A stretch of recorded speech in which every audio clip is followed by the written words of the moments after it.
अस्सलाम वालेकुम नजरीन, आज दो अहम डेवलपमेंट्स मेरे पास आई हैं जो आप लोगों को आगे रखना मेरे लिए लाजमी था।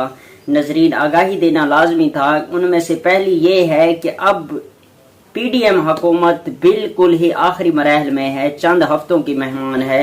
और उसके बाद जो दूसरी बात है वो ये है कि जरदारी साहब ने आखिर 5 हल्के क्यों मांगे, वो इतने जरूरी क्यों थे, इस चीज पर बात करेंगे। और जो आखिरी है वो ये है कि चंद दिनों में एक प्रेस कॉन्फ्रेंस होने जा रही है, बहुत बड़ी प्रेस कॉन्फ्रेंस होने जा रही है, इस पर भी बात करेंगे। पहले बात करते हैं, निगरान हुकूमत चंद हफ्तों की मेहमान है। नजरीन, जो जैसे आप लोगों को इल्म हो गया है कि अब जो सियासी मैदान है वो इलेक्शन की तरफ जा रहा है। सियासतदान अपने अखाड़े में उतर चुके हैं और उसमें अब यही है कि पीडीएम की हुकूमत चंद हफ्तों की मेहमान है और किसी टाइम भी पीडीएम का खात्मा हो सकता है। पीडीएम ये कह सकती है, ऐलान कर सकती है कि हम जो है अपनी असम्बलियां तहलील कर रहे हैं, वो अगस्त में ही यही करने जा रहे हैं। अगस्त में जैसे ही ये ऐलान होगा उसके बाद नवंबर में जाकर इलेक्शन होंगे और इलेक्शन में जो इलेक्टेबल हुकूमत होगी वो मखलूत हुकूमत बनेगी, जिनमें 3 हुकूमतें होंगी।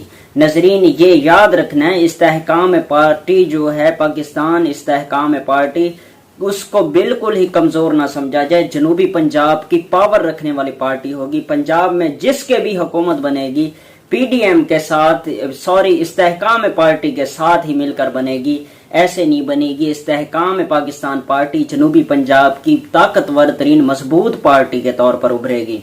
और उसके बाद नजरीन, उसकी सिर्फ पंजाब में नहीं बल्कि वफाक में भी काफी सारी सीटें निकलेंगी और वो भी उनमें मजबूत तरीन सीटें होंगी। और इसी वजह से नजरीन, जो आखिरी बात है जो जहन में रखनी है वो यही है कि 3 पार्टियां मिलकर एक हुकूमत बनाएंगी वफाकी, जिसके वजीर आजम होंगे नवाज शरीफ, चौथी बार मुंतखब होने वाले वजीर आजम नवाज शरीफ होंगे।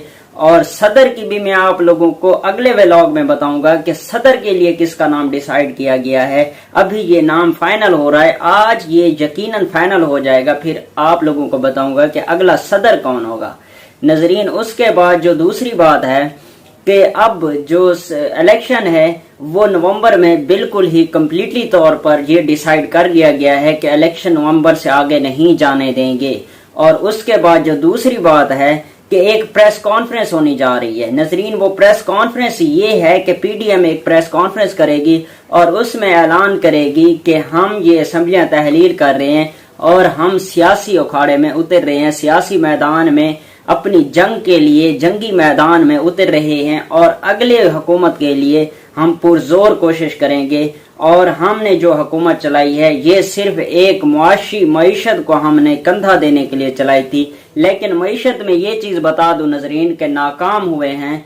जैसे उन्होंने अब एड़ियां रगड़ी हैं, घुटने टेके हैं आईएमएफ के सामने या दूसरे ममालिक से जाकर हाथ फैलाए हैं, तो ये इसमें सबसे बड़ी ये पीडीएम की नाकामी हुई है और इनको सियासी तौर पर भी बहुत बड़ा धचका लगा है। नजरीन, तीसरी बात, जरदारी साहब ने आखिर 5 हल्के ऐसे क्यों मांगे। नजरीन, उनमें से जो पहला हल्का था जरदारी साहब ने, पहले आप लोगों को ये बता दूं कि हल्के मांगे क्यों हैं, क्योंकि नजरीन जरदारी साहब के पास ये 5 सीनियर तरीन लोग हैं जिनकी इस टाइम जो कंडीशन है, इनमें से 4 की कंडीशन तो बिल्कुल ही कमजोर तरीन है। लेकिन जरदारी साहब चाहते हैं ये इलेक्ट होकर असम्बली में आए और यहाँ आकर एक हमारी मजबूत पार्टी के तौर पर उभरें, क्योंकि इख्तलाफात हुकूमतों में होते रहते हैं। अगर जब यह हुकूमत मखलूत हुकूमत में बैठेंगे तो इनके इख्तलाफात चलते रहेंगे। जब इनके पास मजबूत कैंडिडेट होंगे असम्बली में तो ये उनका दिफा कर सकेंगे, अपनी जो जरूरियात होंगी उनको पूरा कर सकेंगे। नजरीन, उनमें पहले हैं यूसुफ रजा गिलानी साहब, मुल्तान से ताल्लुक रखते हैं। मुल्तान के वो अपने आबाई हल्के से इलेक्शन लड़ेंगे, तो उसके लिए नून लीग से सीट एडजस्टमेंट का मकसद ये है कि वहां नून लीग अपना बंदा खड़ा ना करे। इसलिए जरदारी साहब ने ये हुकूमत पे जो पाकिस्तान मुस्लिम लीग नून के कायद हैं उनसे इस्तदा की है کہ ہمارا جو یوسف رضا گیلانی صاحب کا حلقہ ہے وہاں آپ کا کینڈیڈیٹ کھڑا نہ اور ہماری کینڈیڈیٹ کی سپورٹ کرے. تو اس چیز پر جو ہے آج یہ بھی فائنل راؤنڈ مکمل ہونا ہے اور 70% یہ فائنل ہو چکا ہے کہ نون لیگ وہاں پر اپنا بندہ کھڑا نہیں کرے گی. اور دوسری بات ناظرین ہے وہ ہے راجہ پرویز اشرف صاحب. راجہ پرویز اشرف صاحب کے بھی حلقے میں یہی کہا گیا زرداری صاحب کو کہ زرداری صاحب چاہتے ہیں کہ وہ بھی الیکٹ ہو کر دوبارہ واپس ہیں اسمبلی میں اور وہاں ایک مضبوط کینڈیڈیٹ کے طور پر اتریں. اور تیسرے جو ہیں ناظرین وہ ہیں قمر زمان قائرہ صاحب.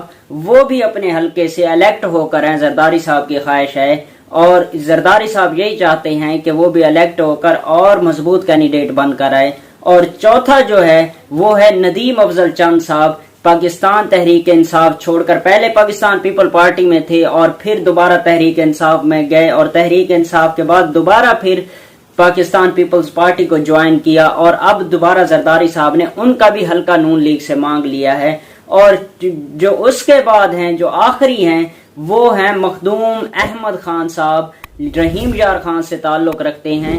ان کا بھی زرداری صاحب نے حلقہ مانگ لیا ہے. وہ بھی زرداری صاحب کے پاکستان پیپلز پارٹی کے ایک سینئر ترین ہیں اور تقریباً وہ بھٹو صاحب کے دور سے ہی آ رہے ہیں اور ابھی تک چل رہے ہیں.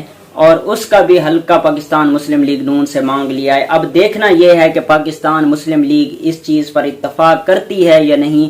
ناظرین یہ جڑے رہیے ہمارے ساتھ، دیکھتے رہیے اس طرح کے انفارمیٹیو ویڈیو. اللہ حافظ.